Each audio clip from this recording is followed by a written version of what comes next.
With the advent of Boothill and Firefly bringing another DPS playstyle and super break into Star Rail's gameplay, I decided to put together a list of DPS characters that you might want to look into pulling based on the categories of their respective playstyles. I will give you guys a couple of options for each playstyle whilst also explaining their strengths and reasons as to why you would probably prefer specific characters. So use those points to help yourself determine which one is more to your liking and who to choose to pull or to build. Without further ado, the name's Sleafy, and welcome back to Casual Guides to Games Star Rail Edition. I want to start the list by looking at a certain trend that I've noticed with Star Rail's DPSs. In any category of DPS mechanic, Hoyo will always make sure to release characters that can be divided into two categories. The first type of character that they release is always the needs a bit more setup but hits extremely hard type of character, and then followed by the doesn't quite hit equally as hard but far easier to play character. I took the liberty to name these categories as setup and easy respectively. A lot of the DPS in each category of this list will follow these characteristics, so in terms of which type of character you would rather play will be very much up to your own preferences. I will also be ranking the character based on their pure damage, ease of use, and team flexibility. Let's start with the first playstyle, where we have the Hypercarries. These are the traditional crit rate and crit damage hitters who you can run alongside two buffer or debuffer supports and will excel at being the sole damage dealer of the comp. The big three of this category has now always been Danheng Imbibitor Lune, Jingliu, and Acheron. Danheng and Acheron being the setup choices, while Jingliu is the easy choice. Hypercarry teams tend to revolve around their skill points usage, and as a lot of you would probably already know by now, Imbibitor Lune is the more SP greedy option out of those three due to how much his enhanced basic attack needs to hit the most, especially if you don't have a sparkle to play with, while Jingliu is the most SP efficient due to her enhanced skill not taking any SP when used. Acheron is on the rather neutral side where her SP management will really depend more on the team itself rather than her individual usage. All three have differing individual playstyle, with Imbibitor Lune focusing on enhancing basic attack through his skill, Acheron being the most unique one with her energyless ultimate and instead relying on debuffs to accumulate /dream stacks, which becomes her ult, while Jingliu utilizes her moon stacks to get into her DPS state, get enhanced skill nukes, and uses her ult to prolong said DPS state. Having any of these characters with a decent build and a team that suits their playstyles will pretty much guarantee that you can brute force most, if not all, types of content, bar the ones that require super specific team compositions such as Pure Fiction and the new Apocalyptic Shadow endgame. In terms of pure damage, Acheron undoubtedly tops the list because that ult of hers is just insane, while ease of use and flexibility will have to be headed by Jingliu, thanks to the straightforwardness of her playstyle and her kit's overall versatility. The next playstyle we'll be looking into is the follow-up attack folks. Undoubtedly the most popular team for this playstyle at the moment is the IP3 Donkeys, accompanied by Star Rail's very own Marilyn Monroe. However, since the focus is the DPS characters, then we'll have to talk about these two only, which is our meme professor Dr. Ratio and the executive woman who can burden you with the United States' entire national debt, Miss Topaz.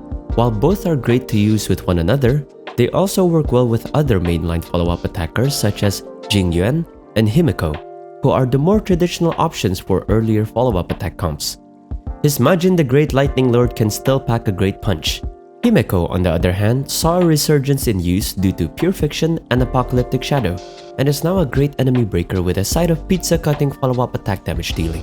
Ratio and Topaz's more specific follow-up attack requirements makes them the more setup characters of this follow-up attack comp, while Jingyuan and Himeko's very straightforward follow-up attack requirements makes them the easy characters of this playstyle.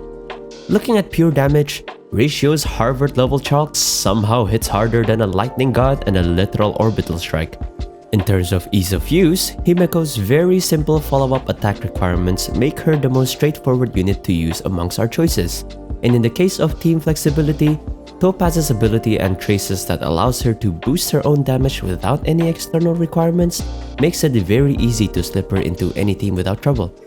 Now we shall go into the more unique playstyles, which are signified by their lack of dependence upon crit stats, and instead relying on other damage proccing stats to find their source of numbers. We'll start with Nihility's very own DPS mechanic, which is damage over time, or DOT. This playstyle mainly focuses on the use of effect hit rate and attack percent to boost the damage made by the break effect debuffs.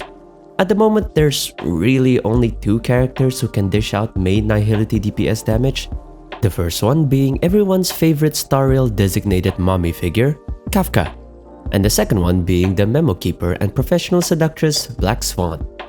In this case, Kafka is more of the setup character due to the need for coordination between when she uses her own skill with the application of other debuffs from your Nihility applicators, while Black Swan is the easy route since her Arcana mechanic doesn't really need that much coordination and will proc good damage as long as you're able to constantly apply ample DOT debuffs.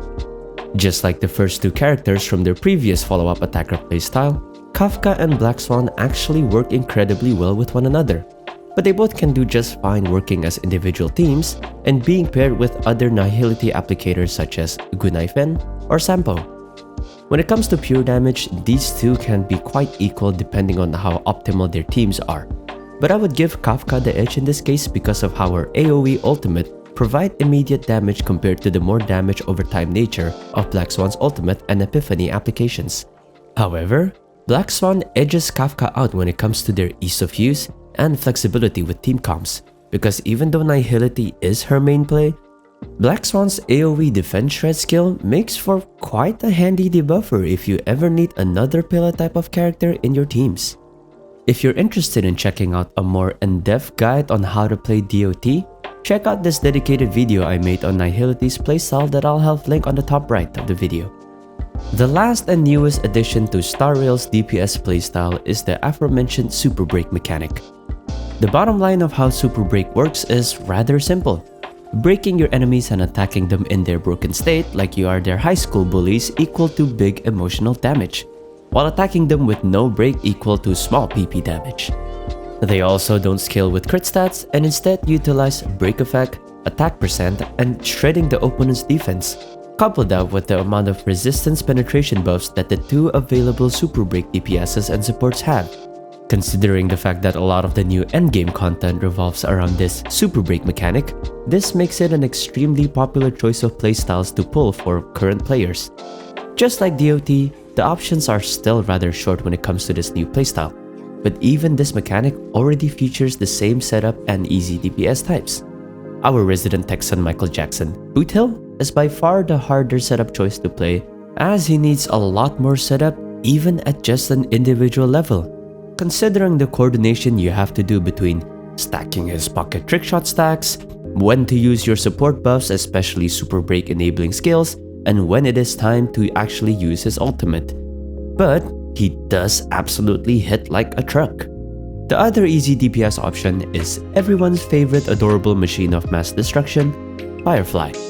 The fact that you can easily regain her ult just by starting the battle and then doing one instance of her normal skill attack and then proccing her complete combustion state just like that makes her the far easier option to play with. It also helps that her enhanced attack provides more AoE options as opposed to Boothill's very single target hunt approach. The good thing is, both of them have the individual ability to apply their respective type weaknesses onto the enemy, so breaking them shouldn't be that much of an issue in the first place, especially if you have characters like Ron May and Harmony Trailblazer on your team. As I've mentioned before, Boothill most certainly tops the pure damage charts between these two, but Firefly's ease of use is just a much lighter load on the brains of players, and her flexibility in easily breaking enemies for other teams that might benefit from a bit more toughness breaking just makes her the more prominent choice in terms of team flexibility. And that's about all you need to know when it comes to which DPS to pull for each Star Rail DPS playstyles. Bridging the gap between the casual players who just wants to play the game while taking it easy and the players who want to follow the highest level of meta to achieve the highest damage numbers is an aspect that Hoyo has been doing rather well with the release of their characters, particularly in Star Rail. Balancing between creating a character who takes more effort to set up but hits harder, and a character who doesn't quite hit as hard but is much easier to play is a decent solution to adhere to people's preferences. In the end, unless you want to swipe for every character in the game, it will be highly unlikely that you'd be able to pull for everyone. and having a clear understanding of which of these characters play the way you want to play is a nice way of being able to parse your jades and resources in a manner that would be more worth it for you. If you want a more general guide of which characters I recommend to pull, I made a who to pull video for Star Rail at the start of 2024. I'll have it linked at the top right of the video. Thanks for giving this video a watch. Hopefully you found it helpful or have been able to take something away from it. Leave a like if you did, and feel free to leave your thoughts down in the comments if you have any. Until the next video, the name's Leafy, and I'll see you all next time. Sayonara.